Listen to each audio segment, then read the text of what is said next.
evening, everyone. So today we are going to talk about antibiotics. Okay, and just like a lot of things, the bacteria actually has quite similar mechanism to a human being. So I think the thing is, if you want to, so why a lot of antibiotics also give side effects to human beings, because we more or less have the same biochemical things that's going on. So one of the first things we're going to talk about is we are going to talk about folate production, because you need folate for production to get your purines, and from your purines you need to make DNA, and from DNA you make into RNA, and from RNA you make into proteins, and then from there you make into the cell wall. So any pathway along there, you can actually kill the bacteria. So basically it's the toxin to stop it. So we will start from our classic bacteria.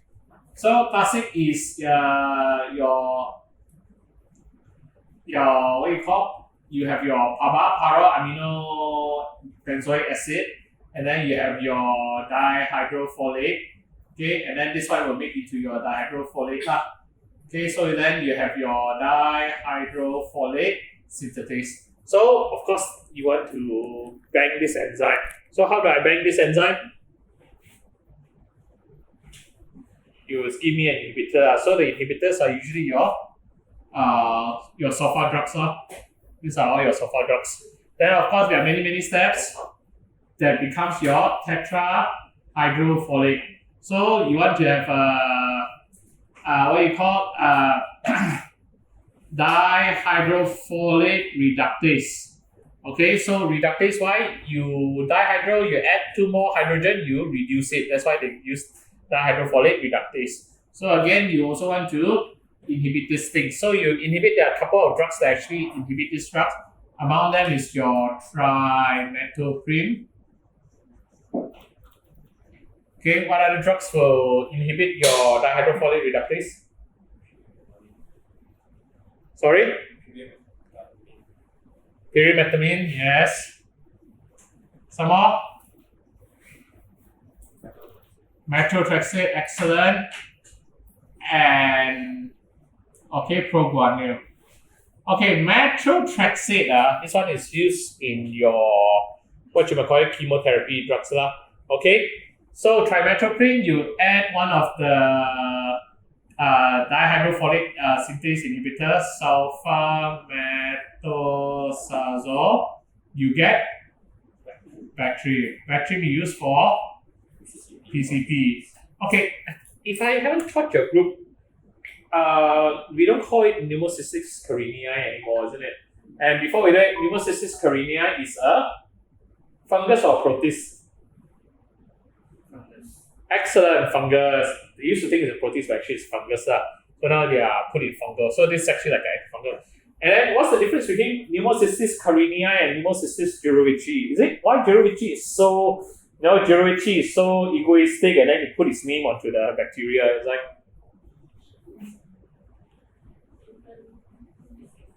excellent. So originally when all these HIV patients with AIDS begin getting all this pneumocystis and pneumonia, they already know that it exists in the rats, and it's called Pneumocystis carinii in the rats. So when humans always get it, they thought they got the thing jumped from the rats onto the human being. Only much later they realized that it's actually a different species. It looks the same as the one in the rats, but it's a different species. That's why they give it a new name, Jirovecii. So Pneumocystis carinii still exists.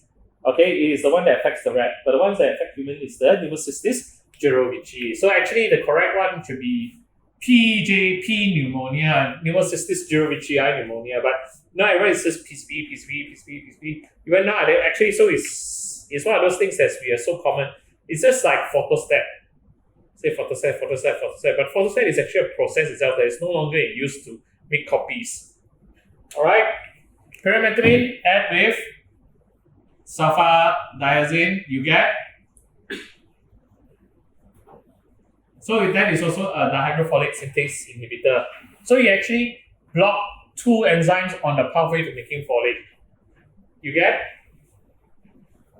Fansidar. Who went to Africa?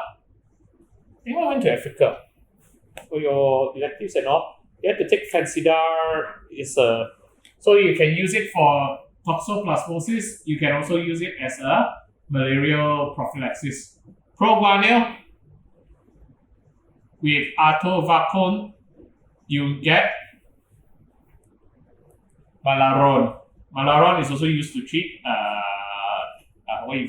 it's used as a prophylaxis also for malaria. Okay, methotrexate.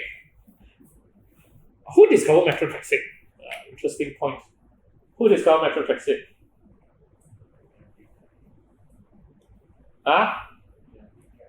Sorry? Not Punjabi. It's actually Telugu. Anyone of you have Telugu friends? Hey, Truman, your dad is Tamil or Telugu? Telugu.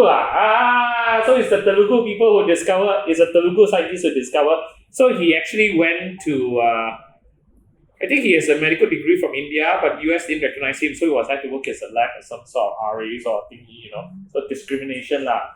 Do you think anyone, let's just say our degrees, I was like, come on guys, actually we can compete with the best of your Harvard, whatnot, okay? If you just give us the chance. Let me just jump through all the hoops. Which after that, Darian will be coming to speak to you all, hopefully the 4th of April. You know who's Darian Ang, isn't it? Your senior. He got his he got matched in the US good for him lah. He's gonna be a consultant, but he's 34 you're still in master's program, why not? He's consultant come back already. It's like loser, then he say, what a loser, all you losers. Okay. Anyway, so if a patient is on methotrexate, let's say an RA patient, can you start Bactrim for them?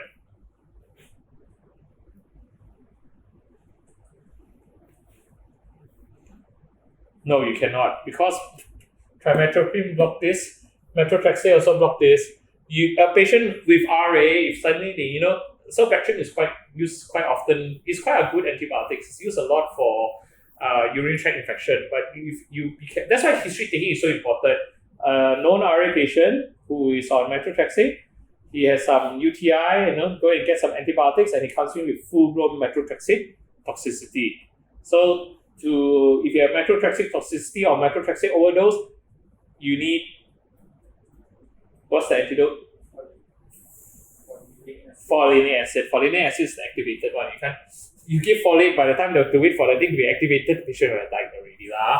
Because all these patients will come in with pancytopenia and all that sort of thing. Okay, so you have this. This is needed to make purines. Okay, purines. Okay, and then from your purines is needed to make your DNA lah. Alright, so the next step in the destruction of to kill the bacteria, what do? Alright, so DNA. So what are you going to do with your DNA? Keep it the right zone. No, you directly damage the thing. So you can directly damage the thing like using Nitroimidazole. Yeah, Nitroimidazole. So this one is Metronidazole. Okay. Your Metronidazole is one of those things that directly actually destroys the DNA. And then you have your Nitrofurans. So guess what is in Nitrofurans? Which one is a Nitrofuran? Which antibiotic is a Nitrofuran? Nitrofurantoin. Okay. If you notice, Nitrofurantoin, Metronidazole, they can actually cause. These are one of the drugs that cause lung fibrosis, because for the very fact that it actually. So it's actually in the same category as your methotrexate. Methotrexate also causes lung fibrosis and all. Why? Because it damages DNA. So when it damages DNA, cells die. Cells die, inflammation happens, and then what happens? We learn in chronic inflammation, it becomes fibrous. So these are all that's why all these drugs, because of the way they behave, because of the way their mechanism of action, and that's what leads to their side effects. So that's one of the ways to remember side effects is by knowing their mechanism of action. Okay, so after you have created DNA,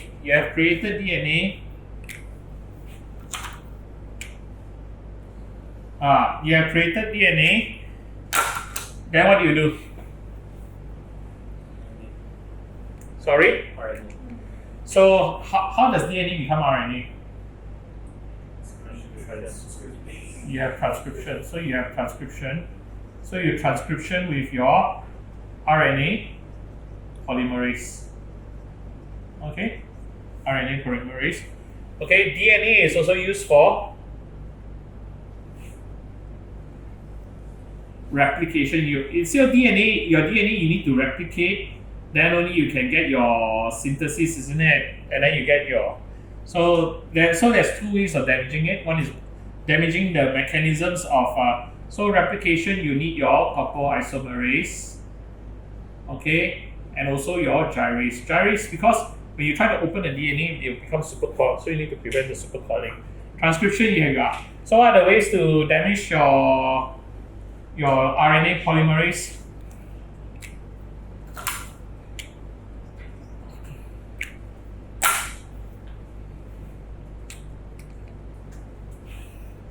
Your rifamycin. So rifamycins, example of rifamycins. Your rifampicin. See the names? That's why I love pharmacologists. The names are roughly the same. Rifampicin, rifabutin. It's so easy to remember. It's all the rifas is rifamycins. Okay. Then another way of damaging the RNA polymerase is using your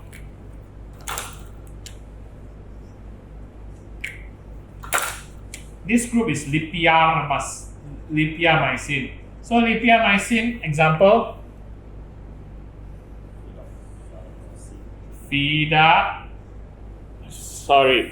what's the name again?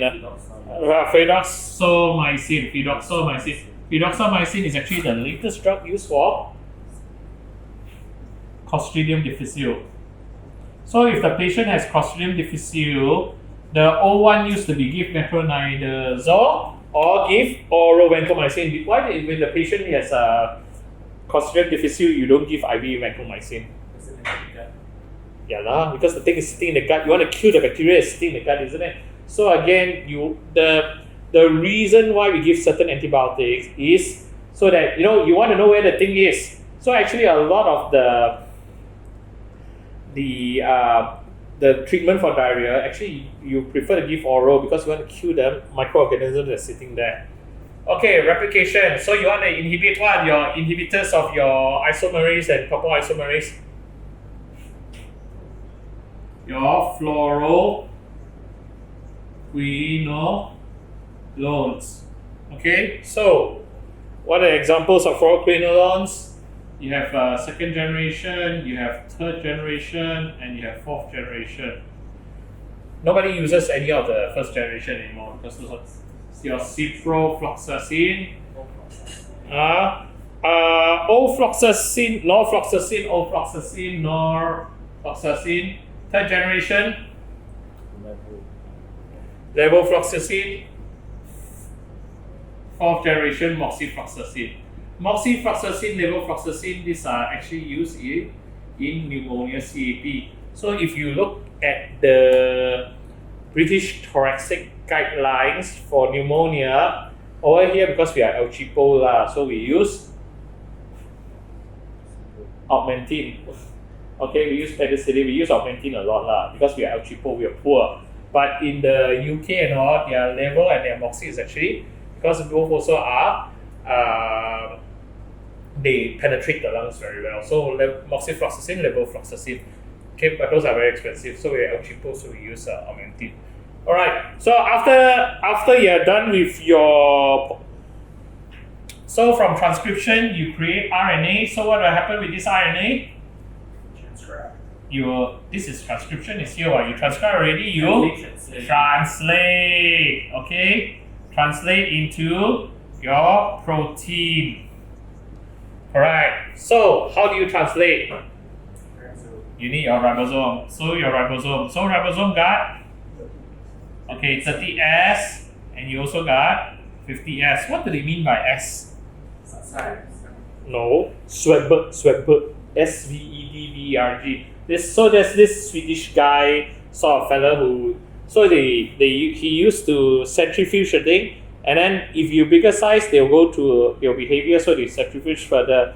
So and then he has this weird kind of measurement So it doesn't mean that this is 30 grams and this is 50 grams. It's just that it's a qualitative sort of measure. This is like at 30S, this at 50S, but we know that 50S is bigger than 30S. So what are the known 30S blocker that you know of? Aminoglycosides. Sorry? Tetracyclines. Yeah, excellent. You have your tetracycline. Okay, so you have your tetracyclines, okay, which includes your doxycycline. Okay, anyone follow my rounds? Doxycycline. Somehow, what are the things that you have in your doxycycline? So doxycycline is used a lot for not usually zoonotic lah. Doxycycline is one of those magic drugs that is used for those intracellular organisms. If you're thinking of rickettsia, excellent. Some of the atypicals also. Atypicals is second line lah. Okay? Yeah. Atypicals is second line. So let's say Legionella, yes, I can treat with doxycycline, but second line lah. Chlamydia, got all those things, second line. Hope you didn't have any chlamydia, gonorrhea. I'm not. Okay, but rickettsia is one of those. Rickettsia, you have an infection that looks like a viral infection. Patient platelet low, total white low, you think it's a viral infection. But, you know, viral infections are usually self-limiting. They get well after a while. It's like after 3-4 days, and they actually go into septic shock and die. So you cannot just observe them. It's like, you know, my viral infection patient is getting worse by the day. Then you have to seriously consider rickettsial diseases. What are the most common rickettsial diseases you find in Malaysia? Don't give me Rocky Mountain spotted fever. You don't have Rocky Mountain, we don't have Rocky Mountain spotted fever. Excellent. Scrub typhus caused by the which organism? Okay, you cannot answer this one. Okay, scrub typhus caused by which organism? Do you know that we have this thing? Huh? Bloody hell, you join Simpic, shut up. Simpic people cannot answer. People who join Simpic can answer. Do you know? I'm not talking about you, Charles. Do you know? You know. So non-Simpic people you can answer. Here is it, the thing. Orientation. Susu gamushi. Think of milk, susu gamushi. Orientation, susu gamushi. Okay. So that scrub typhus. So Malaysia is actually in the scrub typhus triangle. So I think India, Thailand, Malaysia. So actually we do have a lot, but we actually under. So one of the clinical signs is supposed to be an eschar. Search the whole body for an eschar. Because the place where they bite and where the orientation goes in, it will cause a necrotic patch, so there will be a black dot there. Actually, a lot of patients with orientation who do not have it. And let's say you do get a patient with scrub typhus in UM. Where do you think we send the test for scrub typhus?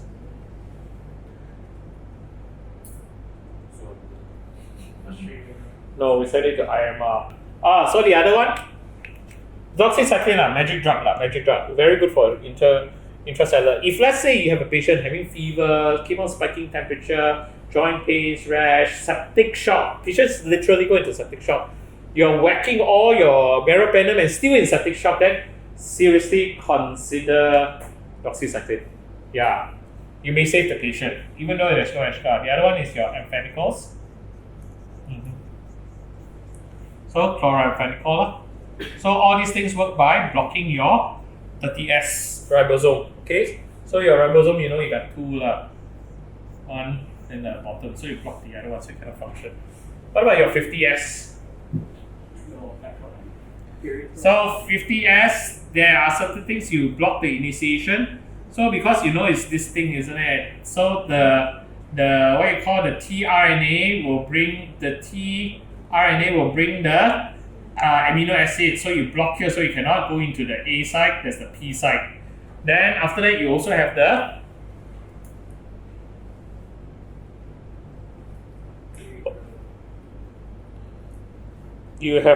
peptidyl transferase. So peptidyl transferase, so basically you already have the peptidyl here, the peptide here. So it will transfer from here to the RNA here. So you need to transfer. So you prevent the transfer here. And then after that, finally, the chain is long already. So you have to move the chain from here to here. So you block the translocation. Okay, so one of the things that cause the initiation? What's the oxazolinidiol? So this one is your linezolic acid. Linezolic acid now is big thing now. It's a very sorry, not amphenicol. Sorry, this one is not amphenicol. Aminoglycosides. Sorry, aminoglycosides. So your aminoglycosides, what your example? Your aminoglycosides. Amikacin. Okay, streptomycin. Okay, gentamicin. Maybe I will have to redo this lecture one of these days, but never mind. We'll just recall. Your bacterial transferase is the one with the amphenicol. Sorry, amphenicol is your A50S, so chloramphenicol. Okay. The other one, bacterial, is your pluromutylate. It hasn't come to Malaysia yet, but it's supposed to be, the patient has all sorts of resistance. So, it's one of this Rifamycin. Okay, linezolic acid. What's the big thing now that linezolic acid is being used as? Yeah, sometimes, but there are better drugs for that. Speaking of vancomycin resistant, tetracycline, the other one is your glycylcycline, because this one has a glycine in it. So this one is actually your tigecycline. Tigecycline is used in your Acinetobacter baumannii. So a lot of times Acinetobacter baumannii resistant a lot of things, you give tigecycline. But linezolic acid, it's going to be big soon, but it's not that big yet. They have a big study, quite a well-known study that they did. Used in the treatment of TB. Yeah, so TB is the 6 months of your 2 months of your rifampicin isoniazide with ethambutol and also your pyrimethamine. Okay, and then 4 months of your isoniazide rifampicin, another 4 months. But then 6 months, and there's a lot of side effects, so patients tend not to be very compliant. So now they have a new one where you own you only do for 12 how many weeks? You only do for 4 months, 16 weeks of bedaquiline, linezolic acid. Two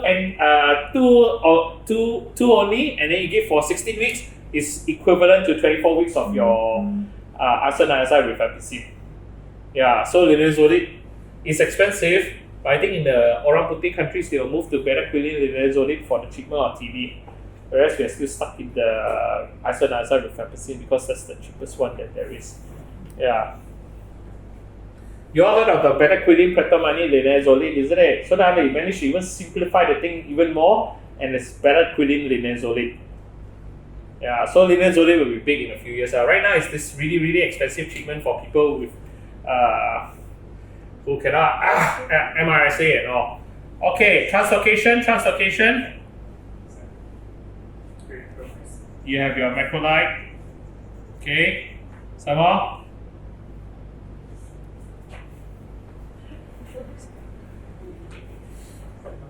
What? I have to tell him what's the drug that I write it down for him. It's a group. You cannot see the linezolic acid.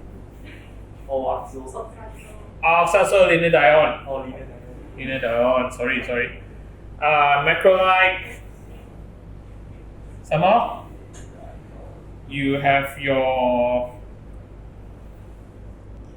lincosamide.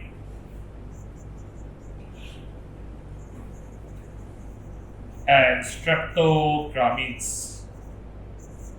So macrolides include your azithromycin, clarithromycin, and also your erythromycin.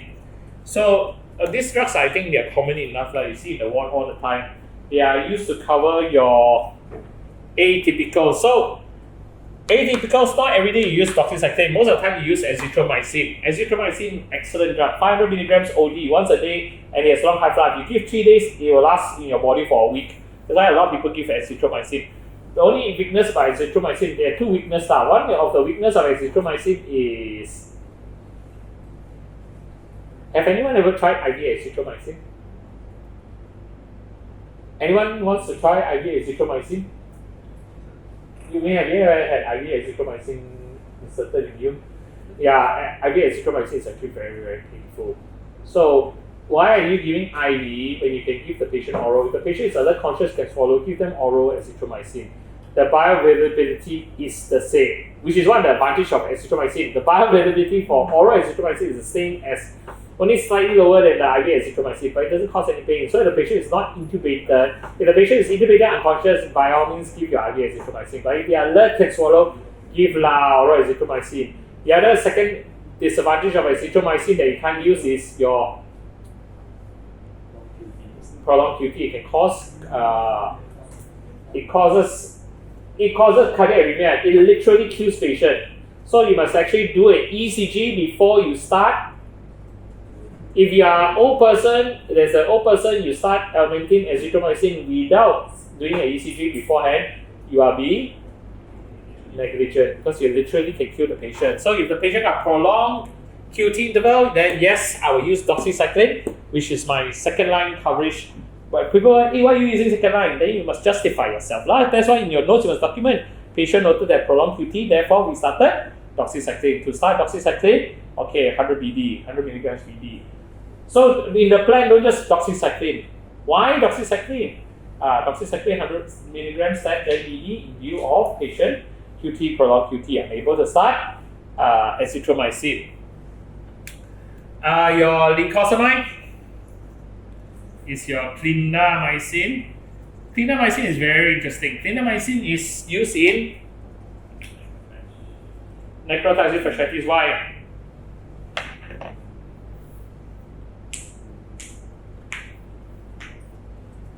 Because necrotizing fasciitis, especially when it's due to which organism? Simply people cannot answer. Gas gangrene is due to Clostridium perfringens, excellent. But how does the Clostridium perfringens cause all this development of gas? So you actually do an X-ray. One of which to rule it out is you press, there's the proportional pain, there is crepitus, and then when you do the X-ray, there's gas shadow. So whenever you want to treat a person in cellulitis, you must always rule out the most terrible diseases first. So you must document that. You must document in the X-ray, no obvious gas shadow C, no obvious osteomyelitis. On palpation, no disproportionate pain. On palpation, no crepitus felt. So that is very important because people will look in. If let's say a patient died, then people will look in notes. Oh, did this person rule out necrotizing fasciitis? And then if they see all these things, yes, you have ruled out, but this what happened, the patient died. Alright? But clindamycin, because it's a 50S, Clostridium difficile cause release a toxin that causes the necrosis. So when clindamycin actually blocks this. So clindamycin is actually not very good as an antibacterial itself. It's only bacteriostatic. But at the same time, it actually is very good at preventing the production of the toxin. So that's why they give clindamycin. Streptogramin is your dalfopristin and your quinupristina. Okay, actually to be honest, I have not used these antibiotics before. Right, so looks excellent so far. These are more or less all the antibiotics you commonly use, isn't it? Okay, so what do you move on next to?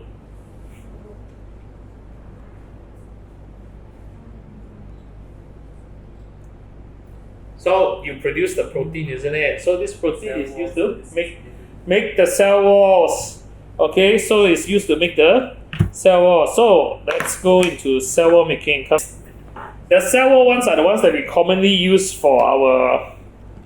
The cell wall ones are the ones that we commonly use. All right. So what the one cell wall of the bacteria is made from?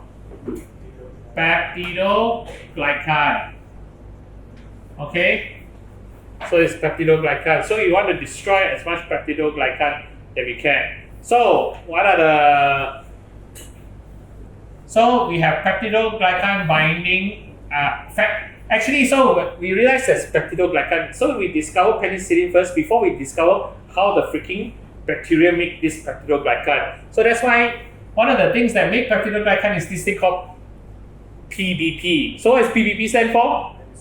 Penicillin binding protein. So obviously we discover penicillin before we discover PBP, correct? So sometimes that's how things work. We know that this penicillin. So where does penicillin come from? Yeah lah, Penicillium notatum. Penicillium, the name of the fungus is Penicillium notatum. Okay, so how did Penicillium notatum, how did Alexander Fleming discover penicillin? Actually, Alexander Fleming, to be honest, wasn't that great a scientist because he discovered this thing, but he couldn't mass produce it. The guys to deserve the what you call the credit that they had the ability to mass produce it, to discover the chemical structure and mass produce it, were Ernest Chain and Howard Florey. Howard Florey is an Australian guy. So that's why in Australia there are a lot of Howard Florey. Double check for me. Howard Florey is Australian. You go anywhere in Australia, they name a lot of things after Howard Florey because they're very proud. He's one of the first few Australians to win the Nobel Prize. Okay, but anyway, back to PBP. So what are the things that inhibit PBP? You have your penams. So what are your penams? Okay, you have your imipenem, meropenem, ertapenem. Okay, what's the thing about ertapenem compared to all the other penems?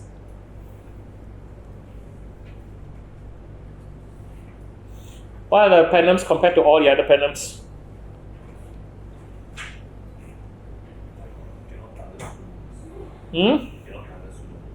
Yeah, so this one targets Pseudomonas, this one targets Pseudomonas. Ertapenem does not target Pseudomonas.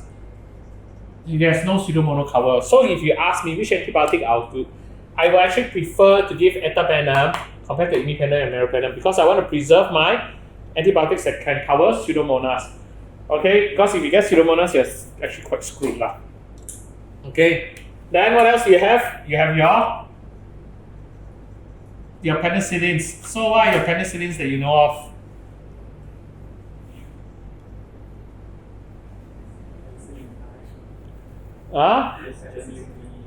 Okay, so you have so benzyl penicillin was the first penicillin discovered. Benzyl penicillin. This is your penicillin G. Then you have, so this is IV. You have, then they discover they modify the thing like Pneumocystis penicillin. This is your V. So penicillin V is the oral one. And then benzyl penicillin, you had what's the thing about penicillin if you notice in the ward? What is the treatment for if you got infective enterocolitis, how frequent is the antibiotics? It's about 1.2 to 2.4 megaunits 4 hourly, isn't it? That means 6 times a day. That means in freaking 4 hours, your kidney already remove all the freaking things already. So one of the things they did was they added some side chains. So you have benzathine penicillin and you also have procaine penicillin. Adding these things make the thing last longer in the body. So that's why benzathine penicillin is used in treatment of it's the only one that use benzathine penicillin. Why? Syphilis, excellent, syphilis. So, okay, so syphilis, how do you differentiate between what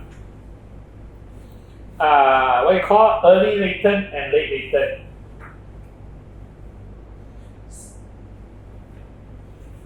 So, you know, latent is when your TPHA is positive or BDRS is negative.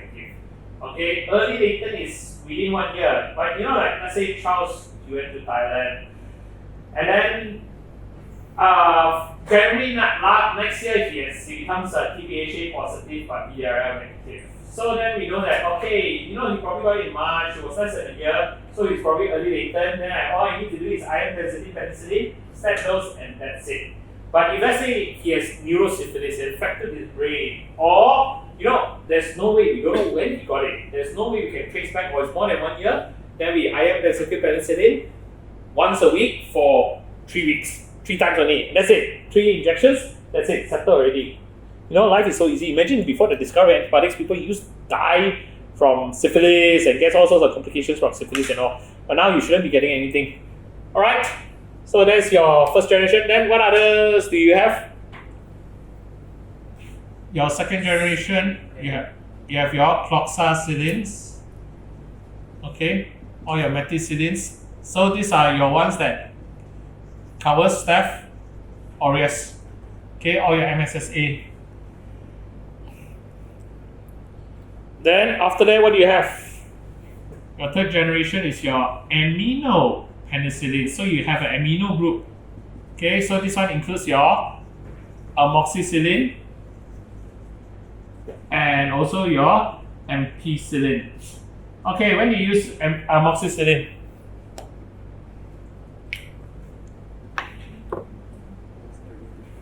Yeah. Okay, we don't use usually we don't use amoxicillin on its own. We use amoxicillin with carbonic acid, giving you the name of augmentin. So actually, I don't like the words augmentin because actually nobody uses augmentin anymore. Augmentin was the original brand name, but now it is generic. So augmentin, the augmentin brand still exists, but in Malaysian hospitals nobody use augmentin. We use amoxicillin carbonic acid, but we don't buy augmentin, which is the original brand name.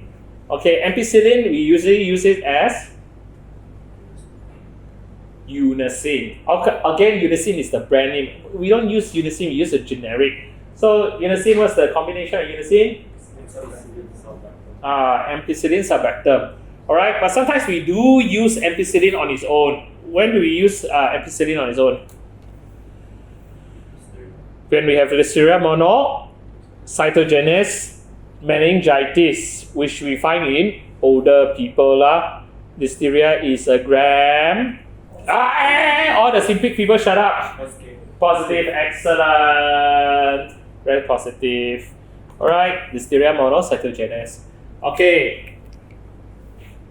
Fourth generation, you have your tecarcillin. And then you have this uridopenicillin, which is piperacillin. Okay, what's so special about piperacillin again?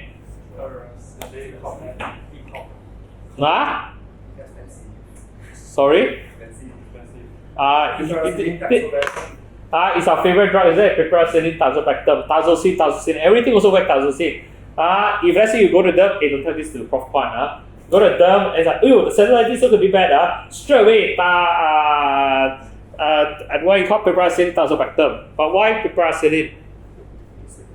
Yes, excellent, anti-pseudomonas. Okay, Mirza, shut up from now on. Okay, if you don't answer, don't answer. Okay, if you feel that I answer 3 in a row, yeah, I'm so proud of myself. Don't answer anymore. I don't want to hear your voice anymore. Kids now, they show off. Okay, anti-pseudomonas cover. Okay. So one of the favorite questions, if you get Prof. Sashida for an exam, one of the favorite questions is, which you also ask for master students, what are the antibiotics that have pseudomonas cover? Okay, so list me the antibiotics that have pseudomonas cover. The piperacillin, tazobactam, some more. The penoms except etapenem. So meropenem, imipenem both have. Okay, some more. See. Don't know already. Show off some more lah. Come on, give me the. Sorry? Okay, fluoroquinolones. Okay, ciprofloxacin. Some more.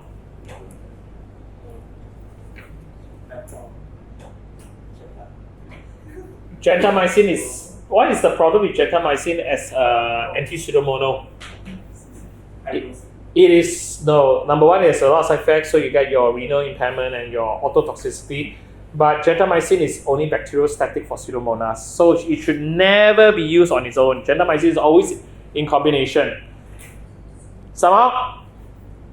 Right. So, hey, what are the...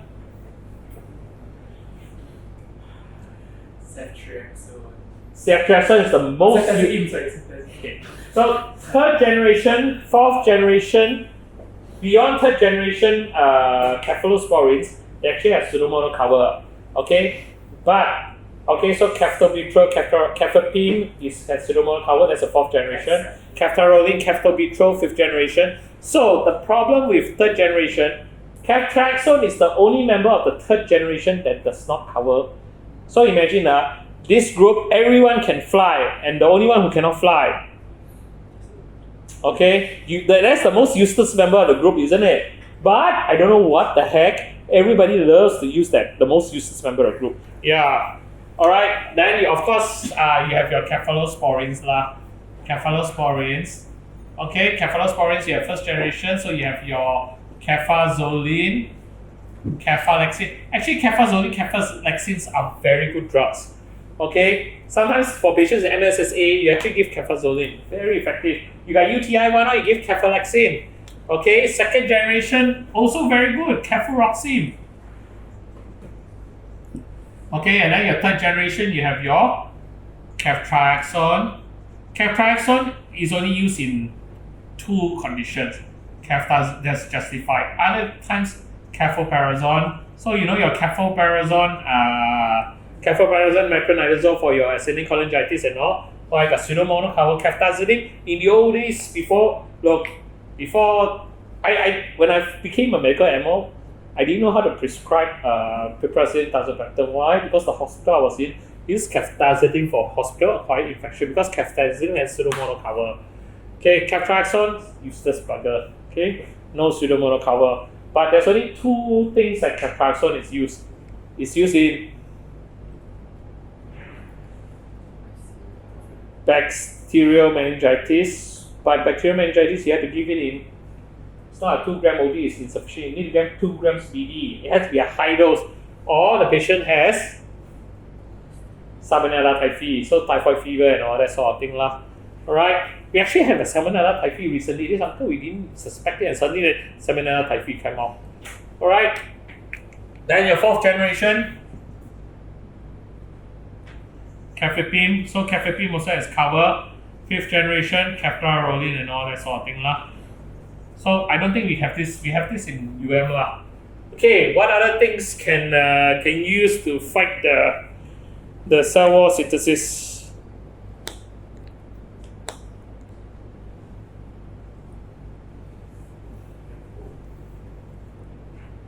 Sorry. Okay. Those are actually a whole. Those are your polypeptides. Okay. So one of your polypeptides is your glycopeptide, so it attacks the wall. Okay, so one of them is your vancomycin. Now that we are in the subject of vancomycin, where was vancomycin discovered? Where was vancomycin discovered? So it came from Streptomycin orientalis. Streptomycin orientalis was this guy. He went out to the soil, take out a sample, sent to his friend in the US, and he discovered vancomycin.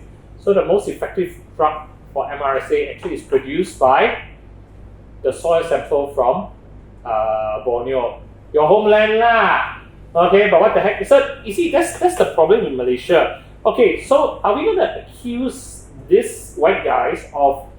There's this thing that was. I know it was big discussion many years ago, but now it sort of died off because nobody cares about all these things anymore. So there was this big discussion about biopiracy, because all these things, they come from different countries, but I take the sample, I discover it, and then I mass produce it and I make money from it. But shouldn't the country that that this originate from get some royalty or something like that lah? It's debatable because number one, we had all these resources that's sitting in our country. What do? We just chop down all the trees and sell off the logs, and that's it. And then the rain will fall and wash off all this fungus that's living in the soil, and that's it, no more. Okay, we should be thankful that all these white guys come and take the sample and discover something useful from it, because we ourselves never do anything with it. So how can we accuse them of biopiracy? So actually, what you can do is you might do more by take the sample, then you culture the thing, and then you see what is produced. and then you discover new antibiotics, something to add to our arsenal. There hasn't been any new antibiotics that have been added to our arsenal. It's added like only once every few years sort of thing. But the bacteria is evolving faster than we can evolve new antibiotics. Okay, so we are losing the battle. One of these days we go back to the bad old days before there was the existence of antibiotics. People die just from a pneumonia. Why? Because there's multi-drug resistance everywhere. In fact, I've seen ESBL from the community. Don't know where did that come from, but it's ESBL from the freaking community.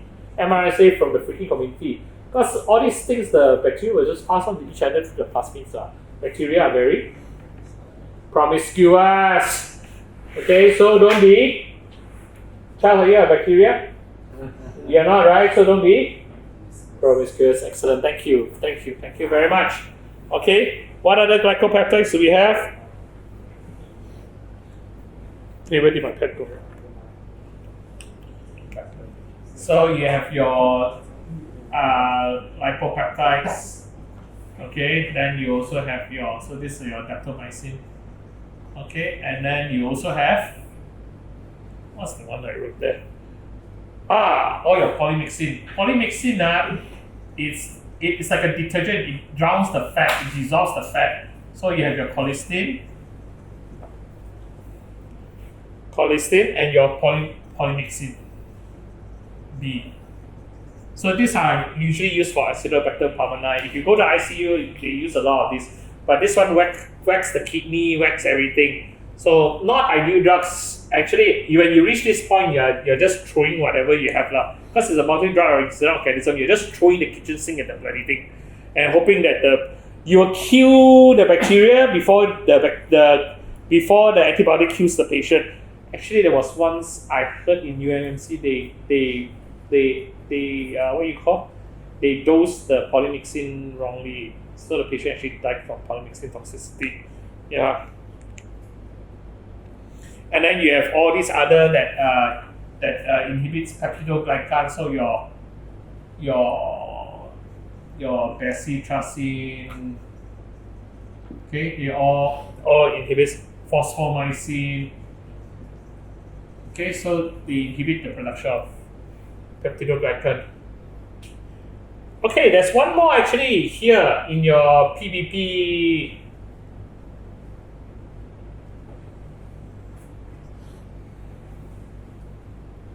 Monobactam.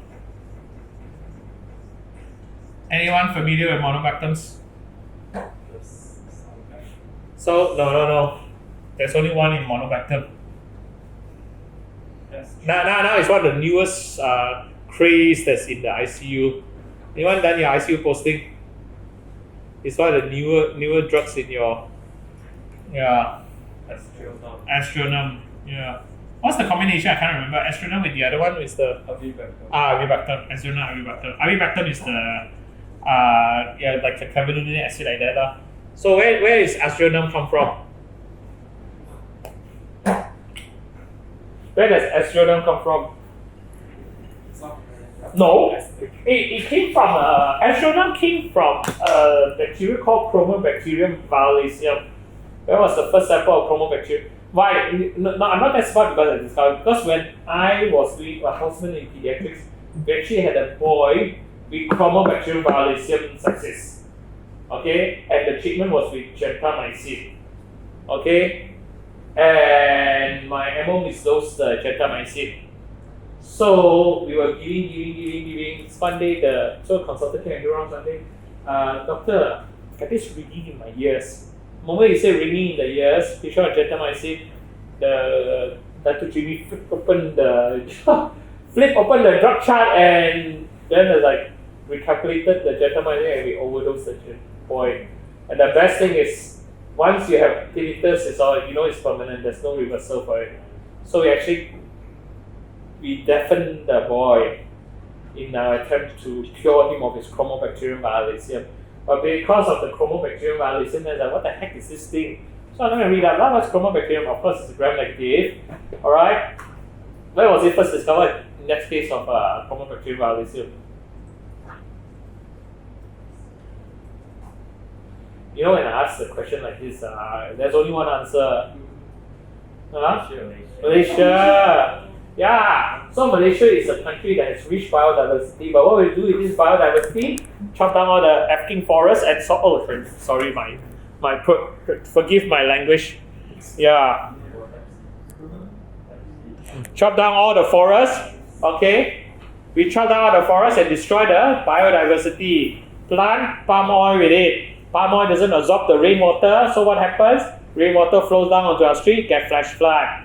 Flash flood only for 1 hour, 2 hours, and the flood disappears. So it's not even a real flood. It's because we never build the drains properly. And we never, you see, if we just leave the trees on the hills alone, the hills will absorb all that water. And when the dry season comes, okay, they will release that water into the river and we have water. So Malaysia is a place, maybe there are the other ulu places in this world, where during the rainy season we have freaking floods, and the dry season, everybody has to line up for water because there's no freaking water in the country.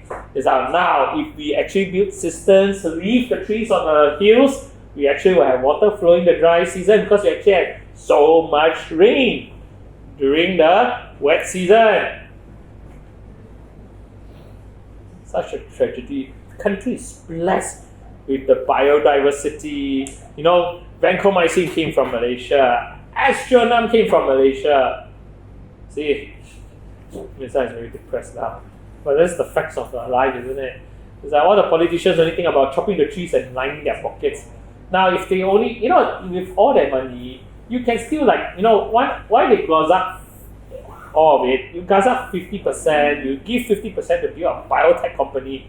Okay, when you build a biotech company, you see, because other places like Pfizer and all, they're so advanced, it costs billions to do a randomized placebo-controlled trial.